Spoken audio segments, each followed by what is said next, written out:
Rebonjour encore à tous. Mon nom est Matt Fast. Je suis le directeur des initiatives spéciales d'ARESA, l'Association d'agences d'aide aux immigrants de la région de l'Atlantique. Je voudrais prendre un moment pour reconnaître que je me trouve actuellement à Mi'kma'ki, le territoire ancestral et non cédé du peuple Mi'kmaq, et je suis reconnaissant pour les traités de paix et d'amitié.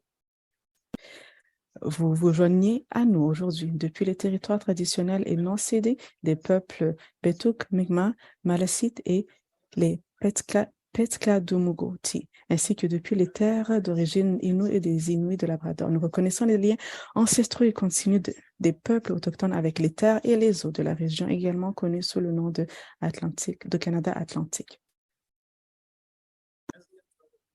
En tant qu'organisation fêtière du secteur de l'établissement et de l'intégration de la région Atlantique, l'une des choses que nous faisons est d'offrir du perfectionnement fonctionnel et des webinaires d'information à nos membres. Beaucoup d'entre vous étaient en première ligne de l'établissement et de l'intégration lorsque le gouvernement du Canada a cherché à réinstaller des milliers de réfugiés syriens entre 2015 et 2016.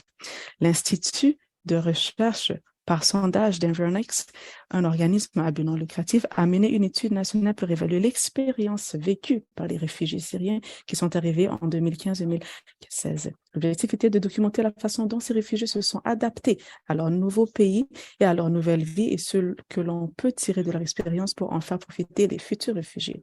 Cette recherche a consisté à des entretiens approfondis avec un échantillon représentatif de 305 réfugiés syriens portant sur les parcours depuis leur arrivée jusqu'à aujourd'hui, ainsi que leurs espoirs et leurs défis pour le futur. L'étude vise à fournir des informations précieuses pour orienter les programmes et les politiques du gouvernement, ainsi que pour soutenir le travail continu des agences d'établissement, des groupes de parrainage privés, des communautés de réfugiés et d'autres personnes impliquées dans la réinstallation des réfugiés au Canada. Je suis bien heureux de vous présenter Keith Newman et Jovan Kaji qui vous présenteront cette recherche. Keith Newman est un associé principal à l'Environix Institute for Survey Research, dont il a été le premier directeur exécutif au cours des 10 dernières années. Il a dirigé un certain nombre d'études novatrices sur des sujets tels que l'immigration et les réfugiés, le racisme, le capital social, la réconciliation et les normes sociales. Jobran Kaji est un leader communautaire, un défenseur de la paix et un chercheur ayant une formation en développement international et en sciences politiques. Il a récemment rejoint l'Environix Institute for Survey Research pour diriger les efforts de mobilisation des connaissances sur le cadre de leur récent projet sur l'expérience vécue des réfugiés syriens au Canada. Keith et Jobran, bienvenue et je vous laisse alors la parole. Merci beaucoup, Matt. Merci de nous recevoir aujourd'hui et de faire une si grande de bien nous accueillir. J'aimerais vous remercier à tous qui nous rejoignent et nous espérons pouvoir vous donner des informations intéressantes. Il va y avoir une période de questions à la fin. Gibran et moi, on va pouvoir vous présenter les résultats et Gibran, si vous désirez présenter ou mettre à l'écran les diapositives. Merci. Alors, ici, c'est un projet que nous avons complété pendant les dernières années avec les réfugiés syriens, comme Matt a mentionné. Et nous aimerions vous en parler. Alors, prochaine diapo. Avec le temps que nous avons, nous allons couvrir un peu, une vue d'ensemble du projet. Jobran va vous parler de ce que nous avons trouvé et les conclusions que nous avons pu tirer et quelles sont en fait les prochaines étapes. C'est ce que nous allons regarder pour les prochaines heures. Prochaine diapo.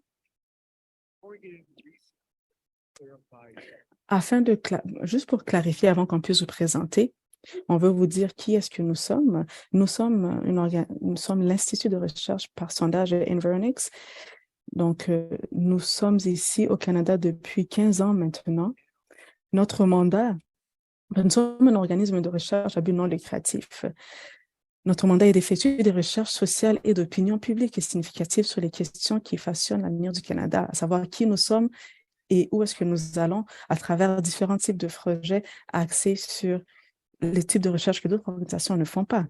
Nous faisons des recherches sur différents types de sujets. Au fait, voici devant vous quelques éléments qui répondent à cela. Donc, nous faisons aussi, entre autres, la gouvernance au Canada, le développement et l'économie au Canada. Donc, voici simplement pour vous dire à peu près qui est-ce que nous sommes. J'aimerais vous dire que tous nos études, nos recherches sont publiques. Vous pouvez le trouver sur notre site Internet ainsi que les détails de la recherche que je vais vous présenter aujourd'hui. Alors, simplement vous donner un contexte sur le projet. Je pense que Matt a déjà donné de l'information de ce dont nous allons parler aujourd'hui. Et ceux d'entre vous qui êtes familiers avec la réinstallation des réfugiés dans ce pays, comme Matt a mentionné, qui a débuté en 2015. En fait, en 2015, le Canada a commencé à prendre beaucoup de réfugiés de la Syrie à travers les programmes de IRCC. Beaucoup d'entre eux se sont retrouvés au Canada Atlantique.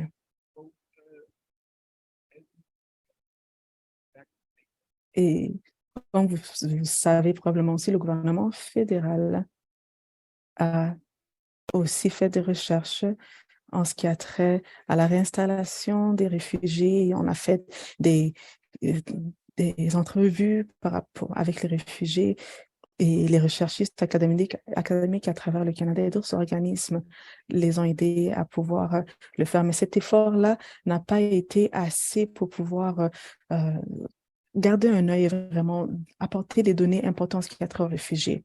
Et je pense que je pense que c'était de l'information importante, mais ça n'a pas pu être continué. Donc, il y a des écarts dans notre compréhension par rapport aux expériences de la réinstallation de certains réfugiés, surtout lorsque nous regardons à l'image, à l'aspect holistique dans des emplois, dans des éléments spécifiques comme l'emploi et autres.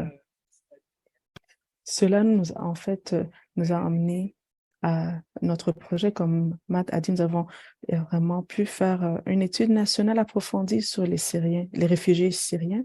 Nous avons utilisé un modèle de recherche unique développé par l'Environics Institute et nous avons fait avec d'autres populations ici au Canada. Et nous voulions s'appuyer sur les recherches actuelles menées par le gouvernement fédéral et les autres acteurs sur les réfugiés pour augmenter notre connaissance et notre compréhension.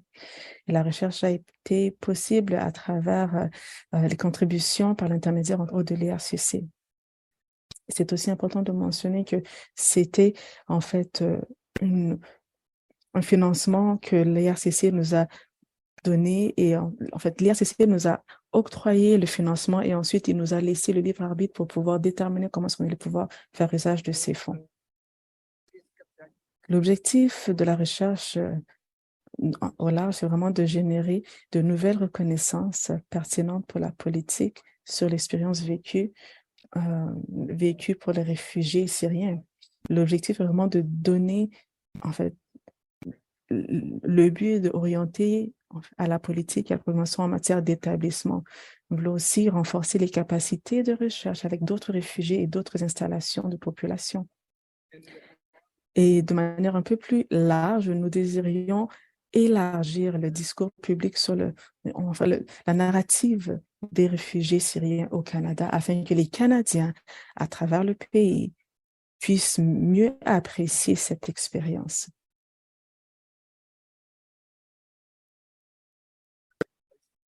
Le projet s'est échelonné sur quelques années. Nous avions une consultation au départ pour la conceptualiser avec une puissions nous assurer de bien comprendre le travail précédent et que c'était conforme avec les communautés. Nous sommes vraiment concentrés sur des éléments précis. La deuxième phase impliquait la mise en œuvre de la recherche et la phase 3, c'était le rapport diffusion des connaissances et sensibilisation de la communauté. C'est la phase où nous sommes présentement et nous allons en parler davantage à la fin. De manière très brève, la méthode de recherche, nous avons tenu des entretiens individuels approfondis avec un échantillon de 305 réfugiés syriens à travers le Canada. Nous sommes vraiment axés sur la cohorte qui est arrivée en automne 2015 allant jusqu'en 2016. C'est à peu près 40 000 dans cette cohorte-là. Les interviews ont duré à peu près 1 heure ou plus, se sont faites soit par téléphone ou par téléconférence. Et ils avaient des questions qualitatives et des questions aussi quantitatives, afin qu'ils puissent nous raconter dans leurs propres paroles leur expérience. Le plan original, au fait, était de faire ces entrevues en personne, ce qui est la méthode la plus appropriée pour ce type de travail. Toutefois, nous étions dans le processus de vraiment mettre en place cette recherche quand la COVID, la pandémie en lien avec la COVID est tombée sur nous tous. Donc, nous ne pourrions pas du tout nous voir en personne. Donc, nous avons dû changer de méthode. Nous voulions un échantillon qui représentait vraiment très bien les réfugiés. Donc, nous avons établi des quotas par rapport à la région, l'âge, le sexe et la catégorie d'admission pour que nous puissions nous assurer que nous couvrions vraiment la majeure partie des différents échelons. Donc, entre l'automne 2020 et au printemps 2021, c'est là que les entretiens ont eu lieu et les participants ont pu recevoir un honoraire de 75 $ pour avoir participé. Ici, nous avons un peu une carte des différents sujets qui ont été couverts dans cette étude. Je ne vais pas le lire, mais vous pouvez voir que c'était très compréhensif. Nous avons regardé l'avant-arrivée au Canada. Nous avons aussi vu l'arrivée au Canada. Nous avons vu aussi la vie actuelle au Canada. Notre approche devait être compréhensive et ça devrait avoir de l'ampleur plutôt que de la profondeur. Nous avons couvert et nous avons vu plus l'aspect holistique, mais nous ne sommes pas allés en profondeur dans aucun de ces éléments, car ce serait trop pour le but de cette étude. Donc, ceci vous donne une idée approximative de ce dont nous allons vous présenter. On ne va pas, bien sûr, voir tous les sujets, car nous n'avons pas le temps, mais nous allons vous donner une bonne idée de chaque sujet. Et nous avons de la documentation beaucoup plus précise sur le site Internet pour plus d'informations si vous désirez davantage. Alors ici, nous avons un tableau qui donne un aperçu de l'échantillon que nous avons interviewé des 305 réfugiés. Peut-être que vous ne pouvez pas voir les chiffres, mais ça nous donne une image de comment est-ce que notre échantillon a été diffusé à travers le pays, les catégories, les gens aussi, l'image en fait sur laquelle on est axé est vraiment basée sur l'Atlantique. Et ceci, en Atlantique, le Canada Atlantique, c'est à peu près 29, il y a à peu près 29 entretiens, donc c'est un peu plus de 7% de la population totale du côté. Et nous avons aussi offert ces entrevues en français, en anglais ou en arabe. Et je Brand, si vous désirez peut-être nous aider à passer à l'autre diapo. La majorité ont choisi d'être interviewés en arabe. Au fait, nos intervieweurs étaient des personnes qui parlaient l'arabe comme leur langue maternelle, et certains des résultats que nous allons vous montrer ont été traduits en anglais. Donc, ici, maintenant, je vais passer le micro à mon collègue Gibran et il va vous aider à cheminer à travers les différents résultats clés que nous avons pu et ensuite je pourrai revenir pour partager certaines leçons que nous avons pu tirer. Merci beaucoup, Kit. Bon après-midi à tous. C'est bien d'être dans cette présentation et merci Ahmad d'avoir organisé ceci. Avant de rentrer d'explorer les clés les informations clés qu'on va vous présenter, j'aimerais vous mentionner que je ne suis pas seulement un membre de l'équipe, je suis aussi un membre de la communauté, ce qui me donne une meilleure compréhension des difficultés et me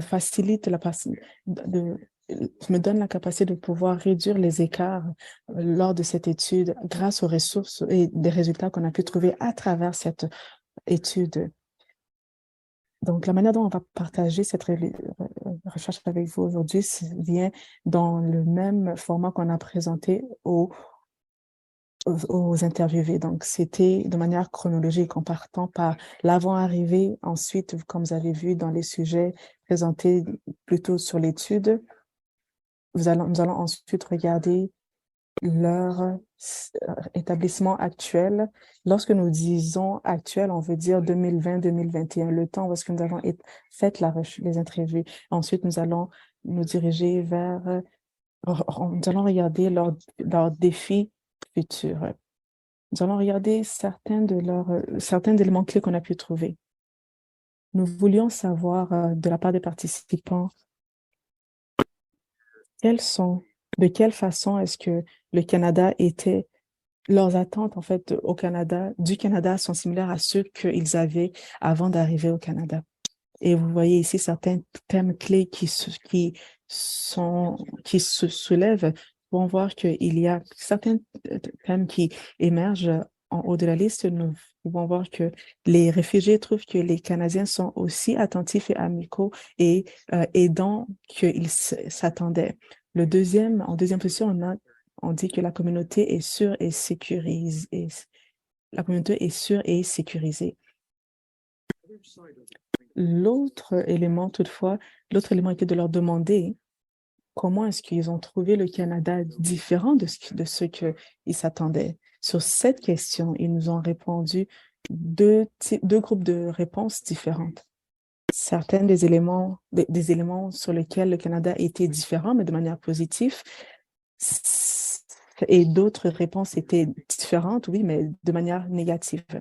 Donc, voici en ce qui a trait aux différences négatives par rapport à leur attente, la première chose, c'était ce qu'ils ont trouvé plus difficile de trouver de l'emploi, beaucoup plus et ils ont aussi trouvé que c'était beaucoup plus froid que attendu. Et le reste du système, vous pouvez le consulter. De l'autre côté, maintenant, ils ont trouvé que le Canada était mieux en ce qui a trait à l'aspect multiculturel. Ils sont beaucoup plus ouverts d'esprit et aussi à leur tolérance religieuse. Et le second thème qui a surgi, c'est en fait en lien avec une transition plus facile que prévu et la liberté d'expression. Nous voulons aussi partager avec vous certains commentaires que les participants nous ont donnés en répondant aux deux dernières questions. Et pour le temps, je vais juste en lire un seul de manière verbatim. Donc, celui-ci est une femelle qui est venue à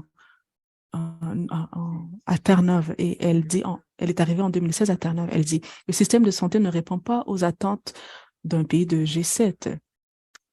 Le temps d'attente est trop long, manque de soins spécialisés, etc. Le travail n'est pas aussi facile à trouver. L'inscription à l'école et l'acceptation peuvent prendre beaucoup de temps, surtout si l'on ne maîtrise pas la langue. Il peut être difficile de comprendre les étapes à suivre.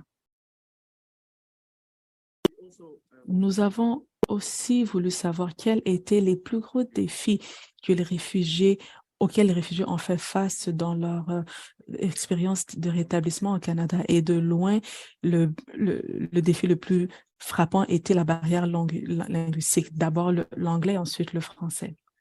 61% ont dit que c'était vraiment leur majeur euh, défi. Certains ont aussi mentionné le défi en lien avec trouver un emploi ou encore simplement, et ça c'est 15% d'entre eux, 14% ont mentionné que la recherche de logement aussi était un défi. D'autres ont mentionné le manque de transport et le véhicule. D'autres ont parlé le défi de s'accoutumer avec l'adaptation à l'inconnu, le choc culturel, aussi le sentiment d'isolement et de solitude. Nous avons aussi demandé à nos participants le type d'aide qu'ils ont trouvé le plus utile en ce qui a trait par rapport aux différents systèmes de soutien qu'on a mis en place pour eux. Et en ce qui a trait aux aux produits de première nécessité. Donc, 24% disent que le soutien financier était un des plus importants. Ensuite, la formation linguistique. Ensuite, l'hébergement. Nous avons aussi demandé quel type de fournisseur est-ce qu'ils ont trouvé le plus, quel, quel type de parrainage était le plus important, le plus présent pour eux. Certains ont mentionné le parrainage, d'autres ont mentionné les services au niveau arrivant, d'autres ont mentionné en fait l'Église et les parents sont venus, en fait la parenté sont venus après. Nous avons aussi demandé en ce qui a trait aux services qu'ils voulaient avoir ou avoir davantage. Il n'y en avait pas tant, ce qu'ils n'avaient pas ou bien qu'ils aimeraient plus savoir, des services dont ils avaient besoin. Et la première chose qu'ils ont mentionnée était l'aide à l'emploi. Donc, ils avaient l'impression qu'ils devraient avoir plus de soutien lorsqu'il venait question d'avoir de l'aide à trouver de l'emploi. Le thème émergence secondaire est le service d'établissement au niveau communautaire. Ensuite vient l'aide à l'hébergement, ensuite soutien à l'intégration, au financement et aussi la formation linguistique.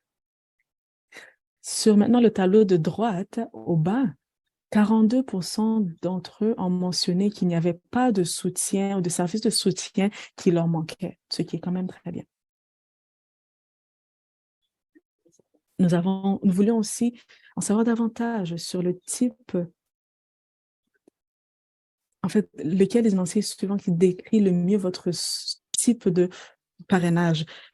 À première place, on avait 46%, 43% d'entre eux qui étaient organisés par le service religieux.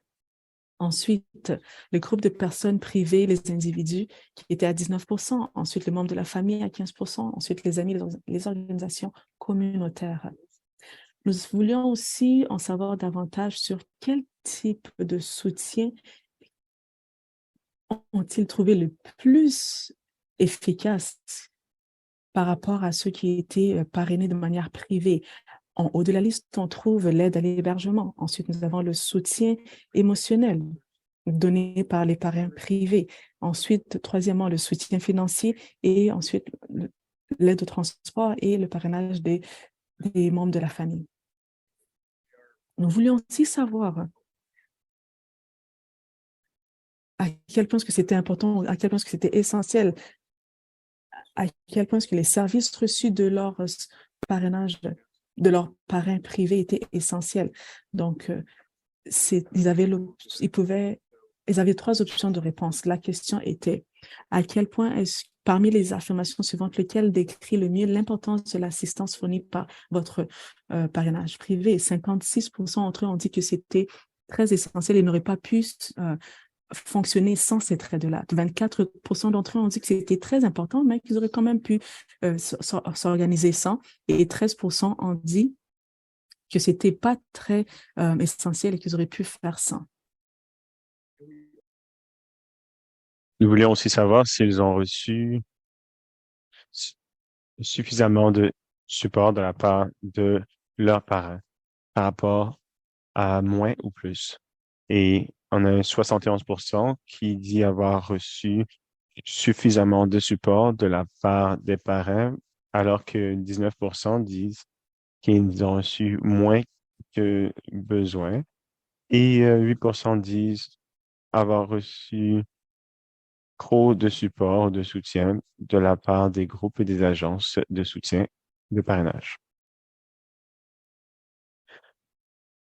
Donc, un autre indicateur de l'efficacité et de la relation continue avec les parrains, nous leur avons demandé 5 ou 6 ans après leur arrivée, est-ce qu'ils sont encore en contact avec leurs parents et 73%, le total de tous les différents courants, disent avoir encore cette relation.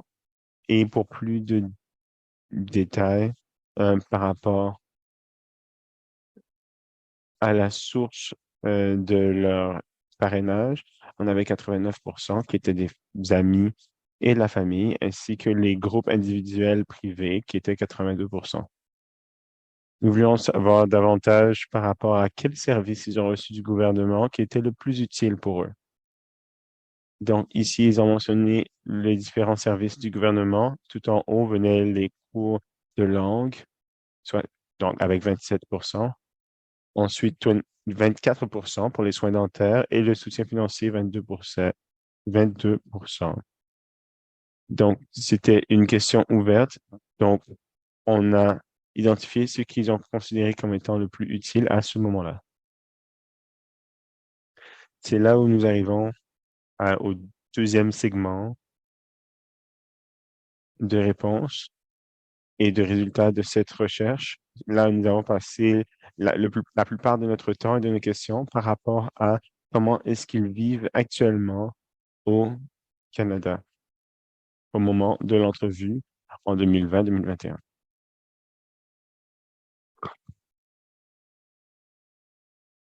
Ici, on a demandé une question générale par rapport à comment ils se sentent par rapport à l'expérience générale à ce moment de leur vie.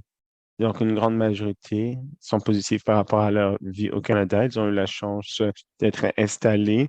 9 sur 10 ont dit être soit très positifs ou généralement positifs, 39%. Donc, on a 2% qui ont une réaction plutôt généralement très négative.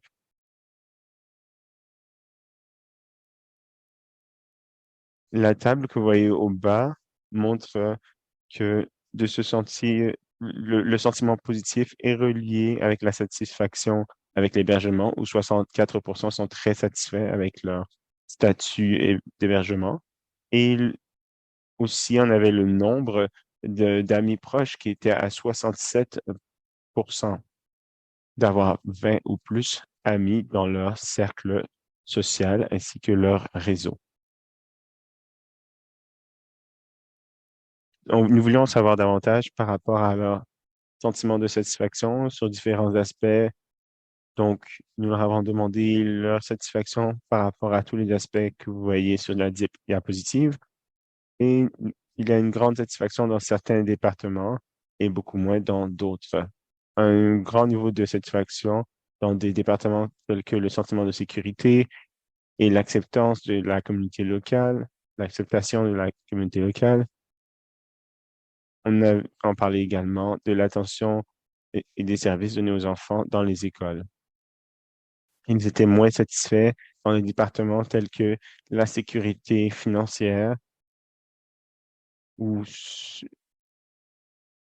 où on avait 20% qui étaient très satisfaits et 17% qui étaient moins satisfaits. On voulait également comprendre cette expérience par rapport à la euh, génération de revenus dans leur ménage. Donc, on a demandé lequel de ces déclarations représentait leur situation de revenus de ménage à ce moment dans le temps. Et nous avons comparé cela avec la population canadienne présentement.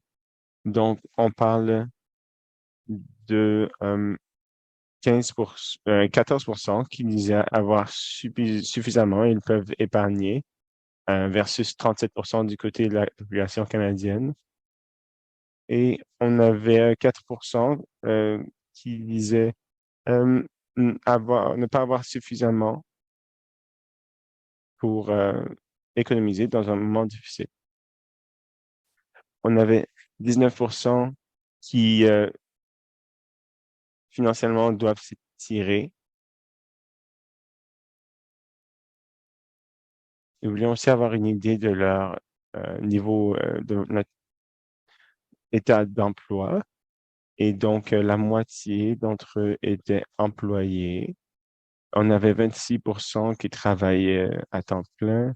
On avait 12% qui travaillaient 18% qui travaillaient à temps partiel et 7% en tant que travailleurs autonomes. Et nous avons comparé avec la population canadienne pour faire des comparatifs. C'est pertinent de regarder qu'au niveau du chômage, il y avait 18% du côté des réfugiés syriens versus 6% par rapport à la population canadienne. Nous voulions aussi savoir si leur emploi qu'ils occupent présentement était relié à leur éducation, compétences et expérience. C'est l'un des résultats qu'il faudrait surligner et qui demande plus de discussion. Nous pourrons réfléchir davantage par rapport à cela dans nos résultats avec Keith. Donc, 21% donc, disent que leur emploi actuel est complètement ou très près de leur expérience. 30% disent à peu près. On a 40% qui disent le type d'emploi n'est pas près du tout de leur éducation et de leur formation. Nous voulions également apprendre de leur part les différentes choses qu'ils aiment le plus de vivre au Canada et ce qui est ressorti le plus pour les réfugiés et ce qu'ils valorisent au Canada, c'était la sécurité et la stabilité avec 44%. Donc, ce sont les thèmes les plus importants. Ensuite, à 38%, nous avions les droits humains, la culture canadienne, ensuite le gouvernement. Nous voulions également en apprendre davantage par rapport à ce qu'ils aiment le moins du fait de vivre au Canada et tout en haut était la température du Canada avec 32%. Et ensuite, la culture et le mode de vie non familier. Et ensuite, de ne pas avoir d'amis et de famille. Et ensuite, le manque d'opportunités d'emploi. C'est pertinent de noter l'item tout au bas où on a 12% qui n'ont rien identifié qu'ils n'aimaient pas du Canada.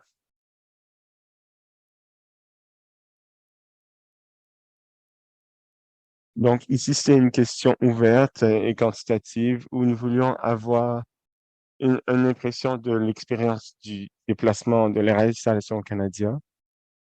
Et la question était, lorsque vous regardez de plus près, est-ce que vous êtes content de vous- d'avoir déménagé au Canada? Et la plupart, 93%, ont dit oui. Et seulement 1% ont dit que non.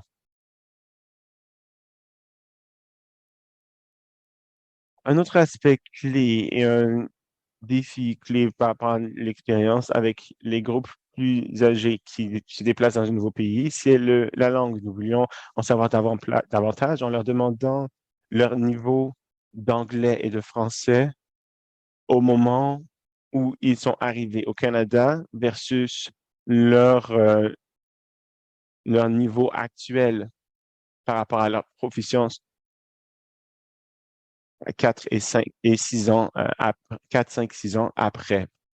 Nous pouvons voir ici que cela a été demandé comme différents aspects de langage, écouter, parler, lire et écrire en français ou en anglais.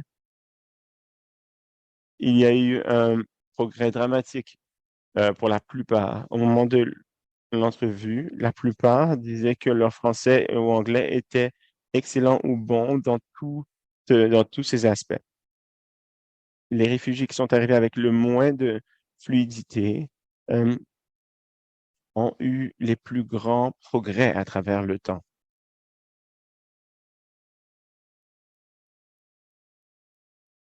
Ensuite, nous voulions avoir une compréhension de leur santé, c'est-à-dire leur santé physique, mentale. Nous leur avons posé des questions séparées et généralement, par rapport à leur santé physique, est très près de ce qu'on voit en général au niveau de la population canadienne, mais un peu moins quand on parle de santé mentale. Et ce n'est pas surprenant considérant l'environnement et la difficulté et les expériences qu'ils ont eues avant d'arriver au Canada et chercher la sécurité dans différents pays, par exemple. Nous voulons, nous voulions en savoir plus par rapport à quel point leur journée normale est stressante et nous leur avons demandé ce qu'ils pensent de leur stress dans leur vie quotidienne. Et au milieu, nous voyons que la moitié d'entre eux disent avoir un type de stress dans leur vie jour après jour. Et nous pouvons voir ensuite que ensuite, il y avait 16% qui étaient un peu stressés, 14% qui étaient très stressés d'une façon quotidienne. Ensuite, nous voulions en savoir davantage par rapport à leur sentiment d'appartenance et nous voulions donner du sens à la réponse. Donc, nous leur avons demandé une question séparée par rapport à leur niveau de connexion avec leur contexte culturel et ethnique. Et nous pouvons dire et voir que les réfugiés se sentent plus connectés au Canada, on parle de 55%, versus 29% qui disent avoir de liens très forts et un sentiment d'appartenance par rapport à leur contexte culturel.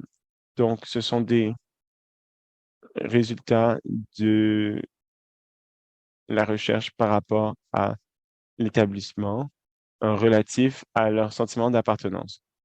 Donc, une autre chose qui devait être considérée dans cette recherche, c'est est-ce que ils ont continué d'appliquer pour un statut de citoyen du Canada? Ce- Dans tout ce que nous avons interviewé, sont soit devenus euh, des citoyens canadiens, excluant 2%, d'autres qui sont dans le pro, donc 32% qui étaient des citoyens canadiens et 49% qui étaient en processus d'application et 18%, 1% qui n'étaient pas intéressés à devenir citoyens canadiens. Les réfugiés syriens, en généralement, ne se sentent pas généralement bien acceptés. Et on voulait poser la question à quel point ils se sentaient acceptés, bienvenus dans ce pays. Et 48% ont dit qu'ils étaient généralement bien accueillis ou très bien accueillis. Donc, c'est le succès de leur expérience d'établissement dans cet aspect spécifique. Alors que les réfugiés syriens se sont acceptés au Canada, au moment où ils se sont établis dans leur communauté, il y a davantage qui doit être appris de leur expérience. Nous leur avons demandé une question un peu moins fréquente où, où nous leur avons demandé quelles sont certaines choses que vous souhaitez que les Canadiens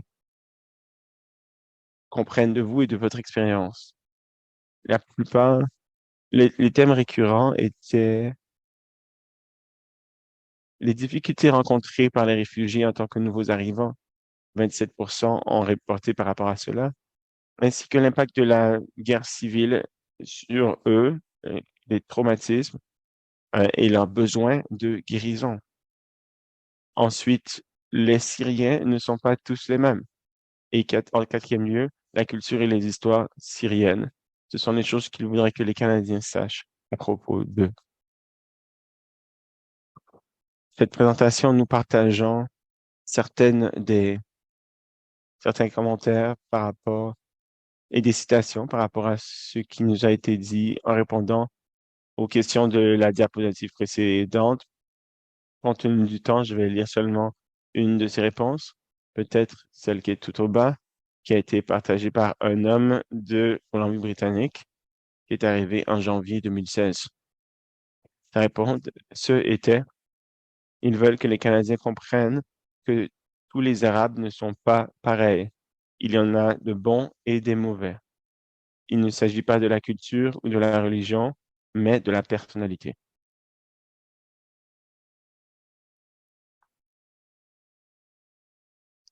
Nous voulions aussi avoir une idée par rapport à leur implication dans leur communauté. Donc, durant les derniers 12 mois, avez-vous participé activement à l'une des organisations suivantes dans votre communauté locale? Nous voulions savoir quelle de ces organisations ou institutions avait le plus grand effet pour leur donner accès et intégration au niveau de la communauté locale. Tout en haut, et la réponse la plus émergente était les mosquées et les églises, avec 38% des réponses. Ensuite, les centres communautaires, ensuite les écoles et ensuite les groupes et les organisations pour les réfugiés syriens, tout au bas. Nous voulions également comprendre mieux leurs sentiments par rapport à leur établissement social. Donc, nous leur avons posé des questions par rapport au nombre d'amis qu'ils ont au Canada. Et ceux-ci sont des personnes qui ne sont pas directement de leur famille, mais avec qui ils sont confortables et avec qui ils peuvent partager de ce qu'ils ont en tête ou demander de l'aide. Nous leur avons demandé des questions séparées de combien de ces relations amicales viennent de la Syrie. Et nous pouvons voir que à peu près 50% d'entre eux ont, ont à peu près jusqu'à 5 amis canadiens et 63% des amis canadiens qui sont syriens. Donc, cela vous donne une idée euh, du succès de cette expérience d'établissement par rapport à créer des amitiés et se sentir connecté socialement. Pour mieux déconstruire et en apprendre davantage par rapport à cet aspect, nous leur avons demandé, en dehors des personnes vivant dans votre foyer, avez-vous d'autres membres de famille euh, qui vivent dans votre communauté? Donc, il y en a 48 qui disent dans notre communauté ou notre ville et 41% à d'autres endroits dans le Canada. Également, peu d'entre eux cherchent à se délocaliser et dans la plupart des cas, c'est pour trouver de meilleures perspectives d'emploi. Donc, 71% disent n'avoir aucun intérêt ou plan de déménager versus 20% qui sentent le besoin ou un plan de se déplacer ailleurs au Canada. 3% ont des plans de vivre dans un autre pays. Nous voulions comprendre mieux pour ceux qui voulaient considérer la relocalisation. Nous voulions comprendre pourquoi. Alors, 39%, c'était pour trouver de l'emploi. C'était la raison principale. 24% pour ouvrir, avoir plus d'options et 22% par rapport à des préférences personnelles. Et ensuite, le coût de la vie, la meilleure température et faire un nouveau changement étaient d'autres éléments de réponse.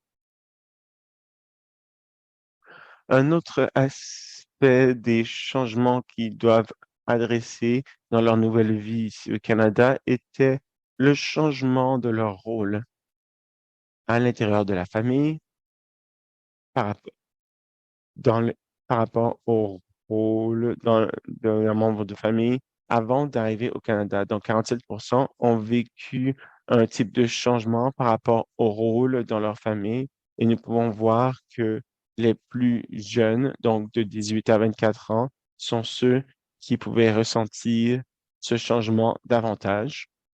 Et on parle de 65% de ce groupe. Et quand il en vient aux gens, les femmes étaient le groupe qui ont ressenti ce changement le plus à l'intérieur des familles. Nous sommes venus avec une autre question pour mieux comprendre et déconstruire leur réponse dans la question précédente.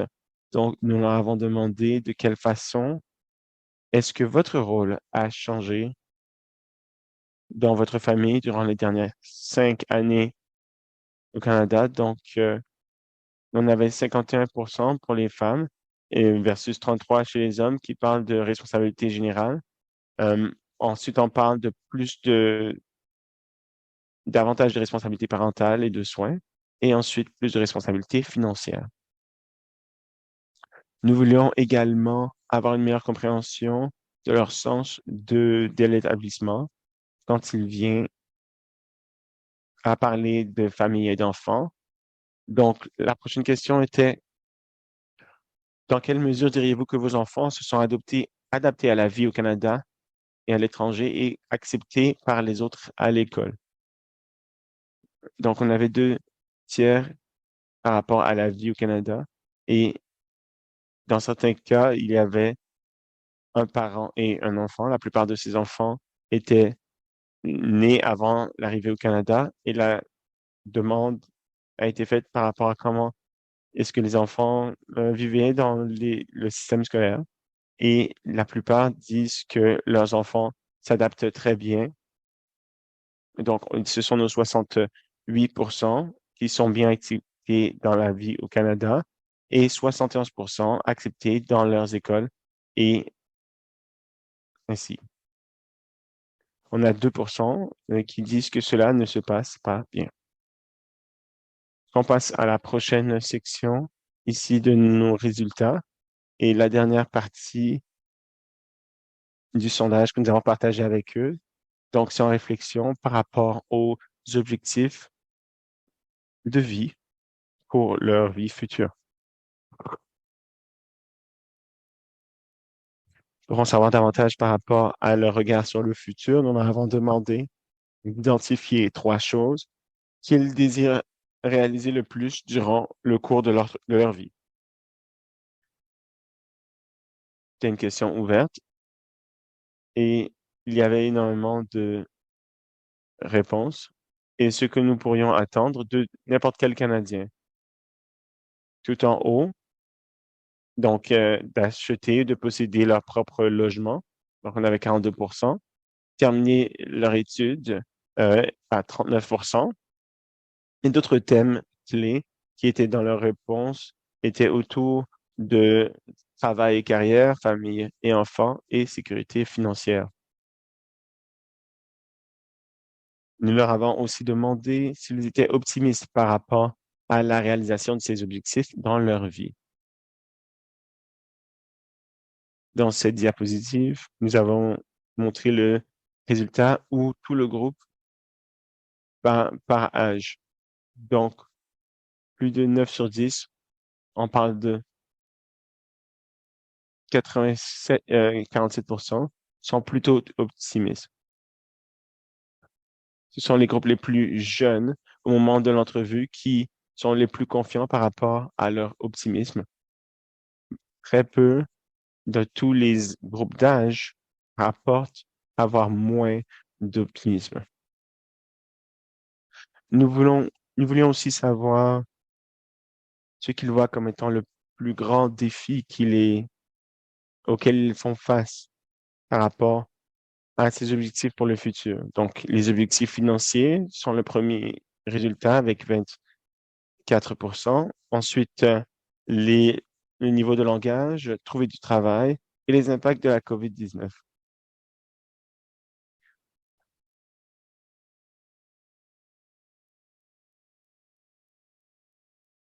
Donc, c'est le moment où je rends le micro à Keith qui va partager avec vous certaines des conclusions et réflexions qui ont fait part de cette étude et partager les données par rapport à ceci.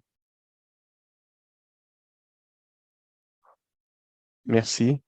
Donc, vous avez couvert beaucoup de terrain. Laissez-moi maintenant terminer avec quelques résultats dans la prochaine diapositive. Il y a tellement de choses qui ont été couvertes et nous n'avons pas tout adressé, mais laissez-moi vous donner certains points.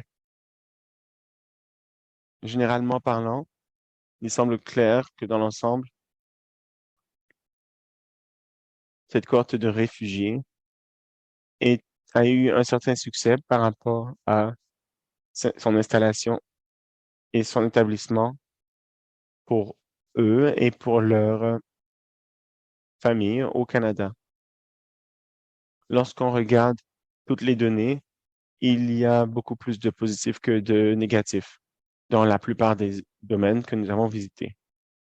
Une des surprises peut-être que nous avons trouvées dans la recherche est que ces résultats positifs, et nous regardons prioritairement à leur vie courante, comment est-ce que cela se passait au moment de l'entrevue. Et on avait des résultats plutôt similaires à travers la cohorte, malgré les différents contextes qu'ils ont, les différentes circonstances desquelles ils venaient, et à travers les différentes catégories d'admission euh, et de parrainage. Il y a différents défis par rapport aux réfugiés qui étaient parrainés par le gouvernement, mais au moment de leur entrevue, ces différences avaient disparu grandement. Donc, il y a quelque chose par rapport à la progression des résultats. S'il fallait identifier un groupe particulier de réfugiés de cette cohorte est, qui avait plus tendance à avoir de la misère 4 ou 5 ans, 5 ou 6 ans après dans le pays, c'est une petite quantité. Euh, donc, c'est un petit groupe et ce groupe a aussi des résultats plus ou moins positifs dans d'autres domaines. Donc, finalement, dans différents domaines de la vie que nous avons regardés, l'emploi reste le défi le plus important. Et c'est quelque chose qui apparaît clairement dans nos données et cela reflète les expériences des nouveaux groupe de réfugiés. Et ce qui est très clair ici est le domaine qui est qui demande, qui représente le plus grand défi. Prochaine diapo. Alors, nous réalisons que dans le Canada atlantique, ce sont les résultats pour votre région. La première chose à dire, tel que mentionné au début, c'est qu'à peu près 10% de notre échantillon était dans le Canada atlantique, 29 étaient sur 300, 29 sur 305. Donc, ça ne donne pas beaucoup de, de matériel par rapport à tout ce qui peut être dit par rapport à l'expérience des réfugiés au Canada atlantique. Donc, il faut faire attention à ce qu'on dit pour pas faire de suggestions. Mais en offrant une perspective à cela, crierais c'est un résultat comme étant directionnel pour ne pas mettre trop d'emphase sur leur importance, leur pertinence, mais je pense que c'est important de le partager avec vous. Les réfugiés en Atlantique sont généralement représentés par le gouvernement. Ils ont des plus grandes familles et ils avaient une éducation à leur arrivée qui continue. Ce sont des aspects qui distinguent les réfugiés dans le Canada. Et tout au début, c'était un défi pour pour l'hébergement dans votre région plus qu'ailleurs. Donc, cela est bon à mentionner par rapport à la vie courante. Lorsque nous avons fait les entrevues, je pense que comparé à ailleurs dans le pays, les réfugiés étaient plus positifs par rapport à la sécurité financière, les écoles locales. Ils sont accueillis par les Canadiens. Ils avaient moins l'attention, ils disaient moins connaître les voisins. Leur santé était généralement meilleure et ils avaient plus d'optimisme par rapport aux réalisations dans les objectifs de vie. Prochaine diapo.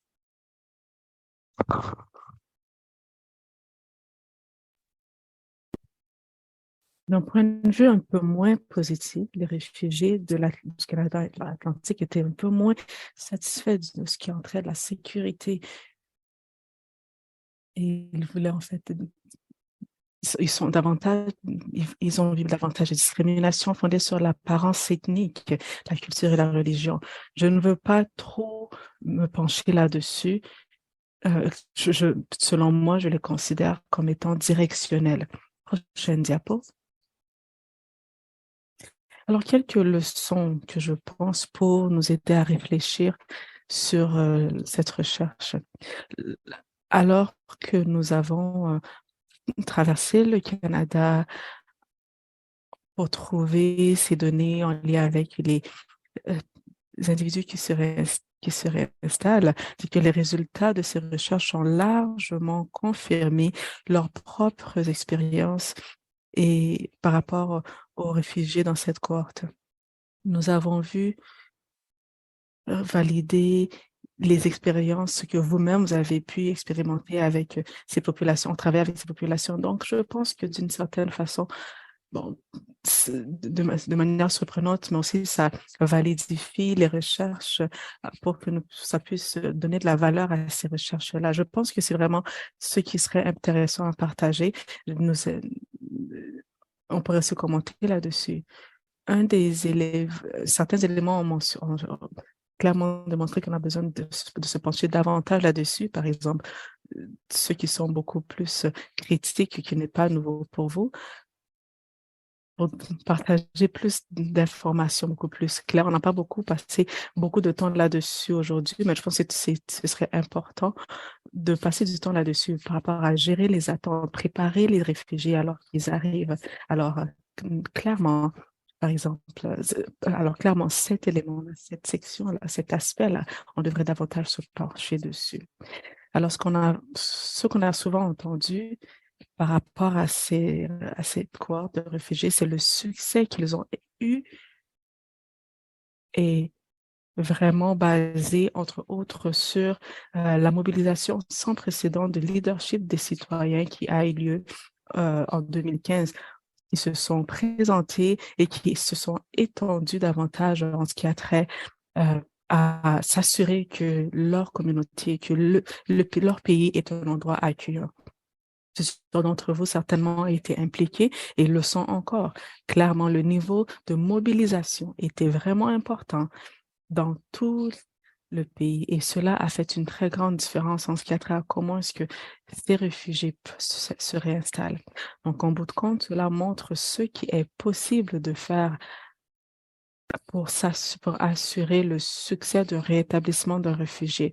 Ça nous indique toutefois aussi ce que nous devons faire, les nécessités pour que ça puisse être efficace. Alors que nous regardons à travers le pays, c'est que nous devons comprendre que maintenir ce type de mobilisation est difficile à accomplir compte tenu peut-être des cas de fatigue mentale ou des fois même tout simplement la COVID-19.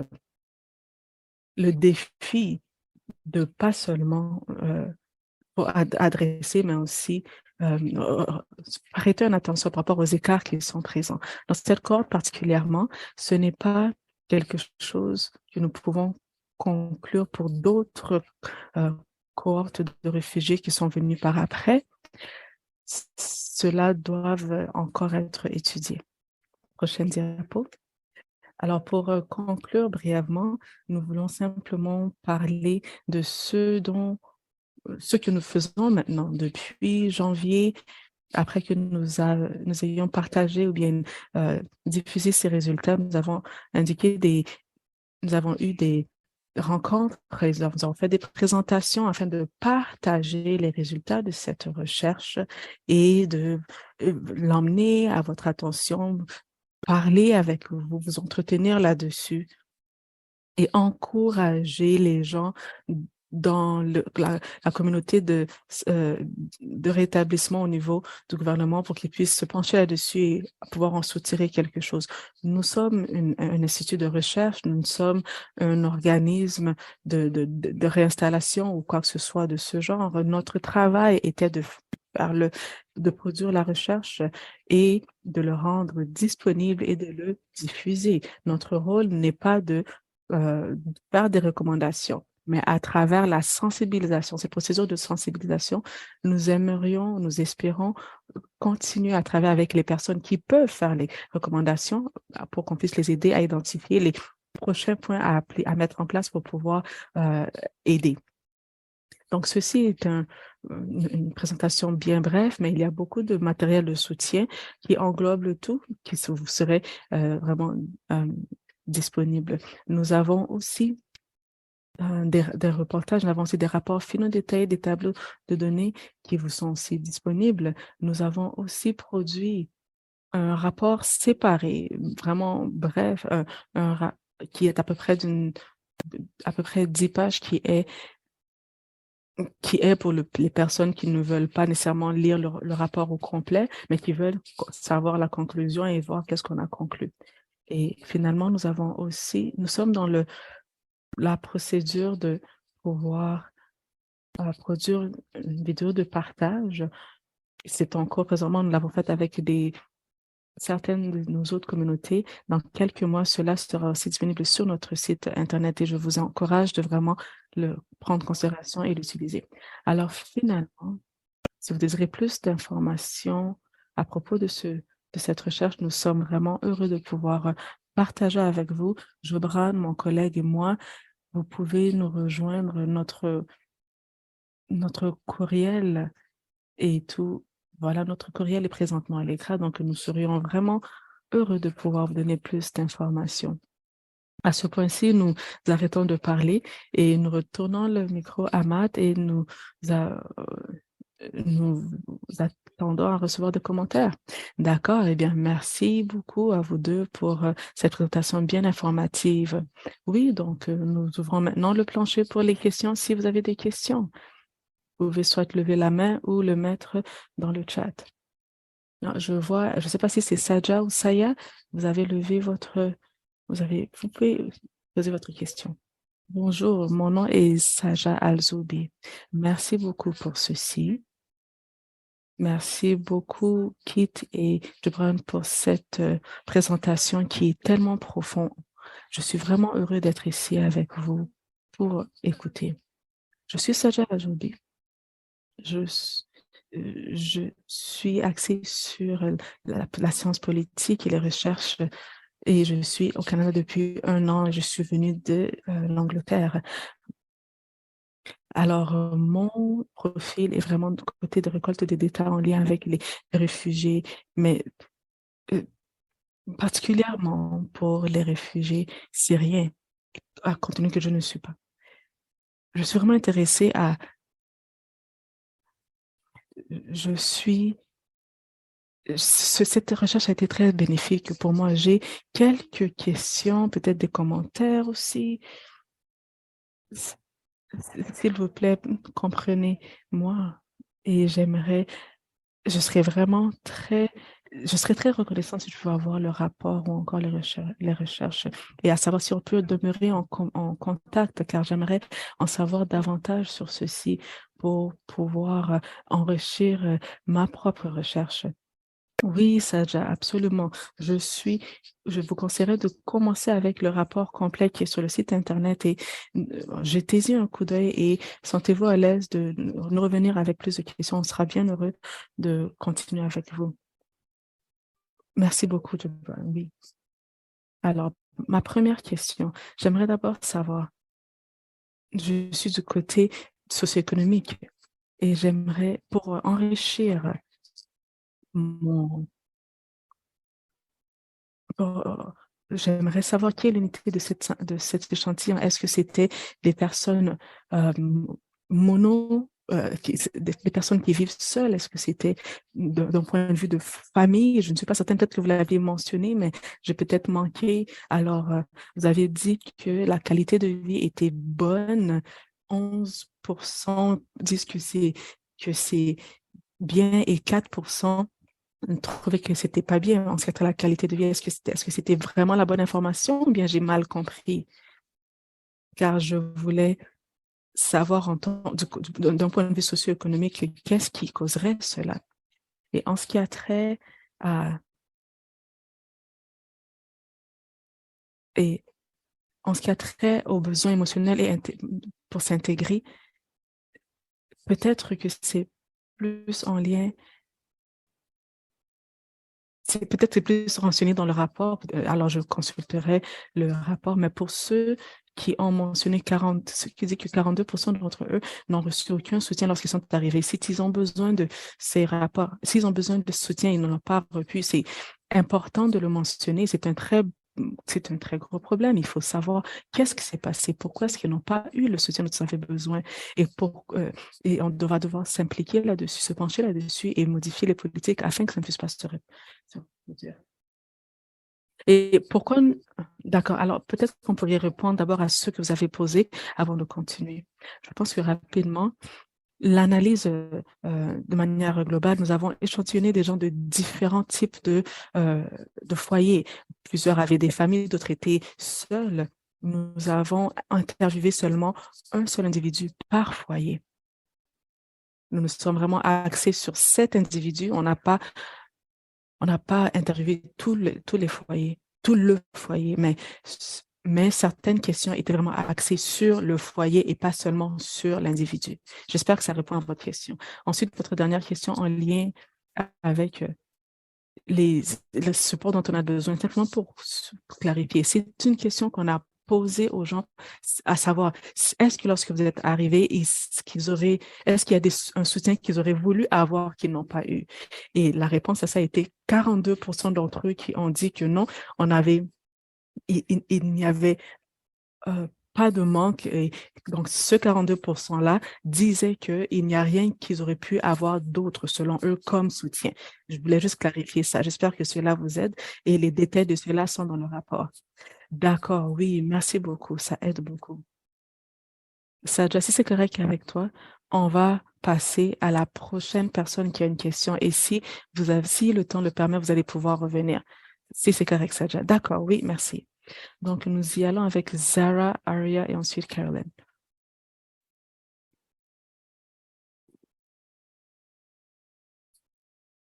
Merci beaucoup.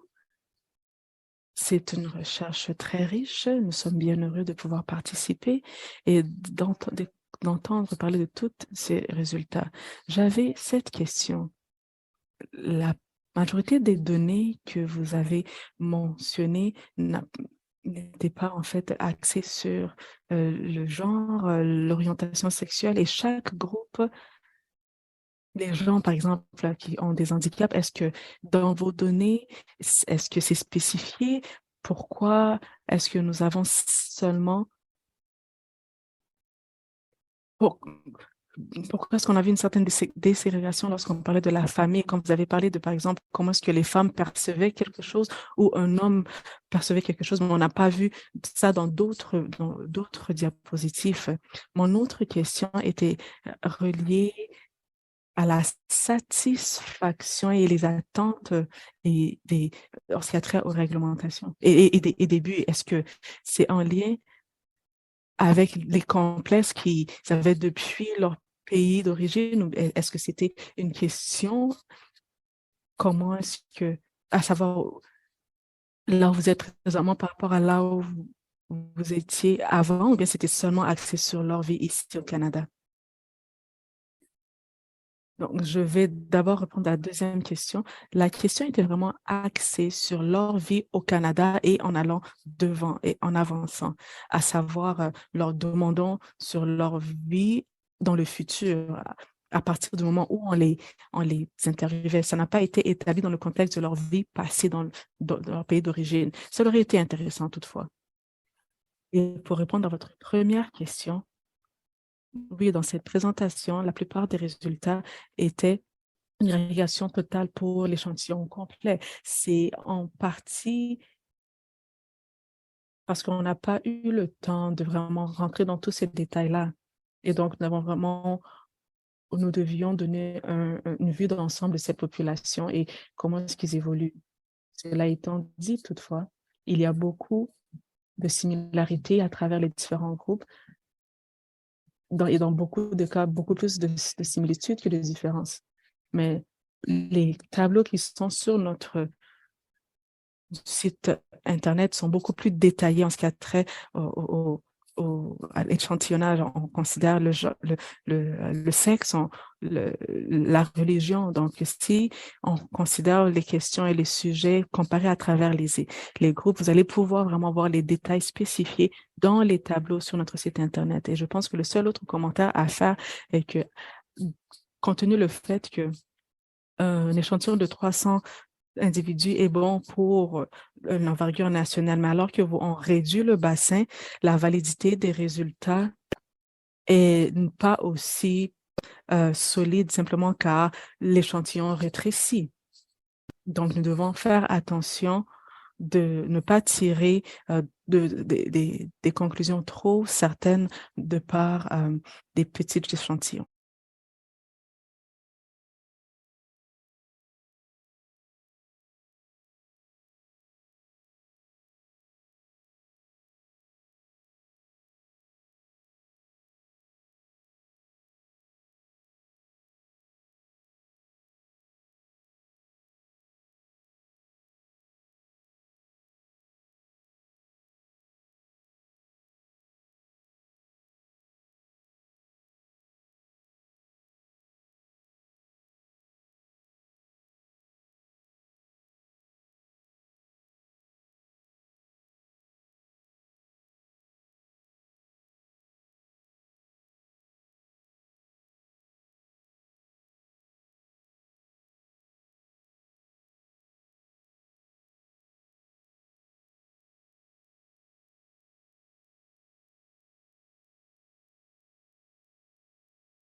Car le Canada reçoit beaucoup des demandeurs d'asile de la Syrie avec qui j'ai travaillé dans les derniers 2 ans. J'ai travaillé de manière proche avec des personnes homosexuelles, trans qui viennent de la Syrie et leur expérience est complètement différente des personnes qui sont hétérosexuelles. Ceci est en fait, ils expriment un très haut niveau de stress. Est-ce qu'ils ont accès aux églises et aux mosquées?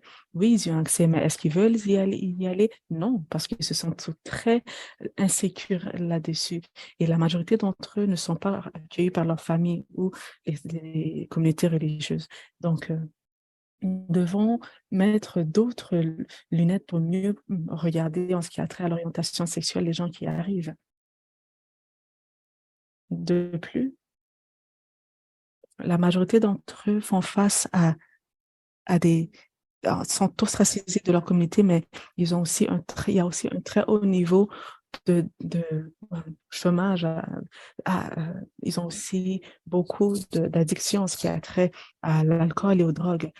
Ils font face à un chômage, au manque de emploi, car les gens ne veulent simplement pas euh, les employés, car ils sont très visibles. Ils ont beaucoup de difficultés à trouver aussi du logement. Ils ont beaucoup de stress mental, car le niveau d'hostilité que la société canadienne a envers eux, beaucoup d'entre eux viennent ici pensant que le Canada, c'est rose et que c'est une forme d'utopie, or que ça ne l'est pas du tout. Il y a beaucoup de défis que que nous pouvons, en fait, sur lequel nous pouvons nous pencher pour pouvoir les aider et aussi à améliorer leur santé mentale. Peut-être que dans mon commentaire, ce ne sont pas des questions, mais ce sont des commentaires. Et j'espère que ça va pouvoir nous informer à tous de vraiment pouvoir nous pencher là-dessus. Merci à tous. Oui, j'aimerais vraiment faire ce commentaire et je pense peut-être que vous aimeriez ajouter. Lorsque nous avons demandé en ce qui a trait au genre, la question était formulée afin que les gens puissent avoir d'autres options. Mais en fait, très peu d'entre eux se sont identifiés comme autre chose que mâle ou femelle.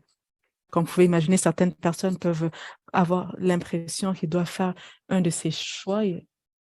Et vous savez, je ne sais pas si nous avions des représentations des individus non binaires dans notre échantillon et nous ne pouvions pas les sélectionner de manière spécifique. Donc, je m'attends à ce qu'on n'ait pas vraiment pu capturer cette expérience-là de manière directe. Nous avons toutefois poser des questions en lien avec des expériences de discrimination que nous n'avons malheureusement pas pu présenter aujourd'hui à cause du temps, mais nous avons posé des questions, nous avons pu recueillir certaines expériences et certains, oui, ont pu exprimer qu'ils ont vécu de la discrimination à cause de leur genre. C'est ce sont des éléments difficiles à englober dans ce type de recherche, mais c'est ce que je peux vous apporter. Peut-être vous, Duman, est-ce que vous pouvez rajouter quelque chose? Oui, je suis d'accord qu'on devrait avoir un œil un peu plus spécifique en ce qui a trait à l'orientation pour ce groupe-là spécifiquement. Je suis d'accord et je pense que oui, à cause de défis exceptionnels auquel ce groupe fait face, peut-être qu'on devrait même développer une recherche spécifique devrait être faite pour la- le groupe de personnes LGBTQ. Et donc, pour déterminer les défis et les difficultés qu'ils ont, car ils ont des difficultés différentes des nôtres, au-delà de ce que nous avons pu vous présenter aujourd'hui. Donc oui, merci d'avoir mentionné cela.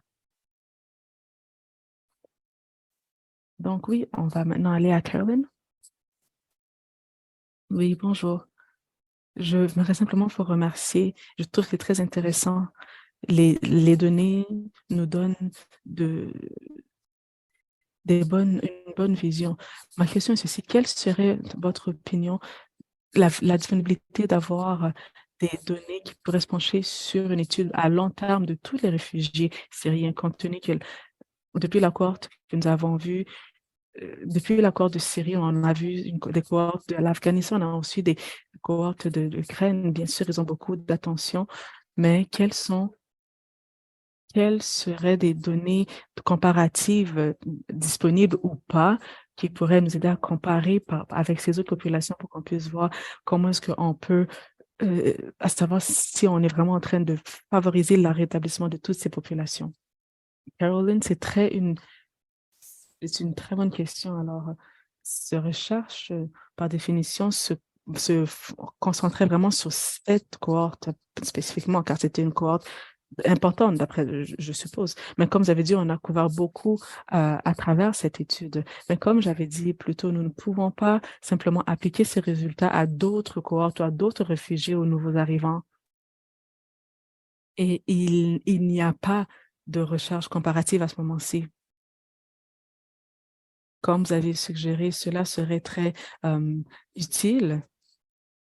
Je pense que une partie de notre vision en faisant cette recherche, c'est de peut-être établir les fondements et le début le- afin que d'autres recherches puissent être faites avec d'autres groupes de réfugiés, que nous soyons impliqués directement ou pas, et avoir d'autres modèles et afin que nous puissions recueillir de l'information et ensuite comparer et en fait et répéter ces types de recherches avec les autres populations de réfugiés. Mais à ce moment-ci, je suis désolée, ça n'existe pas.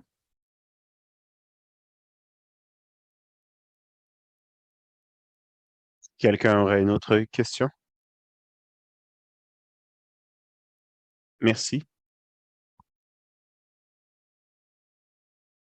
Donc, j'avais plusieurs points, donc je reviendrai après avoir vu le rapport, mais j'aimerais qu'on parle des rôles de genre. Vous avez mentionné qu'il y a des changements dans les membres de la famille.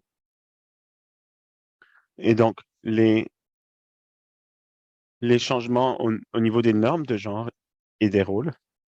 Je voulais savoir si, est-ce qu'on est content par rapport à cela ou est-ce que quelque chose leur a été imposé pour s'adapter à à une nouvelle situation au Canada? Et aussi, les résultats finaux disaient que l- l'accueil et la dignité et le respect étaient un privilège ici au Canada. Et il y a 20 personnes de votre échantillon qui souffrent de santé mentale. Donc, c'est plus bas plus bas que beaucoup d'autres. Et un dernier point que je voulais souligner pour maintenant était, je sais que durant ce processus, s'il y a un long temps d'attente pour que ces personnes arrivent au Canada, je suggère que peut-être qu'il serait pertinent de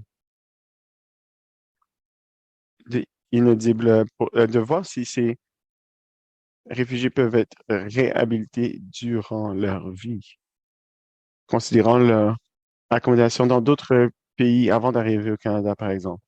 Par exemple, d'apprendre un langage, l'anglais, par exemple, avant d'arriver au Canada. Cela pourrait aider aussi dans les recherches. Merci beaucoup. J'ai hâte de vous contacter pour des discussions suivant celle-ci. Merci à vous.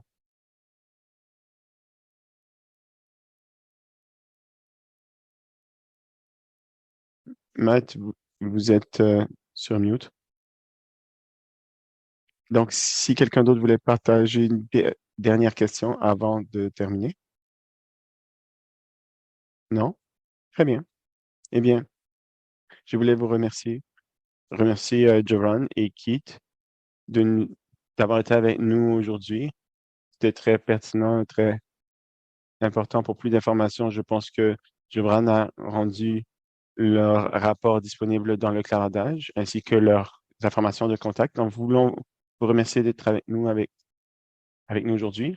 Avant de quitter, on aura deux questions de sondage qui viendront sur votre écran, qui seront avec réponse anonyme. Cela peut nous aider en tant qu'organisation d'avoir un retour d'information par rapport aux participants de nos rencontres pour être certain que nous vous offrons les bonnes informations dont vous avez besoin et le bon type de présentation pour aujourd'hui et le futur. Donc, Mélanie, vous pouvez mettre afficher cela à l'écran. Prenez quelques moments pour y répondre avant de quitter. Sinon, nous voulons vous dire merci à vous deux pour votre temps et nous l'apprécions énormément. Alors, j'espère que tout le monde passera une bonne journée. Merci de nous avoir dans dans votre émission hebdomadaire. Nous l'apprécions.